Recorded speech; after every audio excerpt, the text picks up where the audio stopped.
ಎಷ್ಟೊಂದು ಸೌಖ್ಯ ಸುಂದರವಾಗಿ ಸಾಗಿದೆ ನನ್ನ ಅರಮನೆ. ಶ್ರೀರಾಮನ ಬರುವಿಕೆಯಲ್ಲಿ ಅಯೋಧ್ಯೆಯಲ್ಲಿ ಇದೊಂದು ಸುಂದರವಾದ ವಾತಾವರಣ ಏರ್ಪಟ್ಟಿದೆ.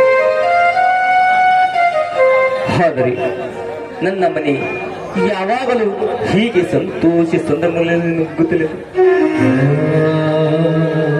ಇದಕ್ಕೆಲ್ಲ ಕಾರಣರು ನನ್ನ ಹಿರಿಯ ಮಗ ಶಂಕರ್ ಹಾಗೂ ಈ ಮನೆಯ ಲಕ್ಷ್ಮಿ ಅಂತಿರುವ ನನ್ನ ಸೊಸೆ ಸಾವಿತ್ರಿ. ಅವರು ನಿಜವಾಗಿಯೂ ದೇವಮಾನ.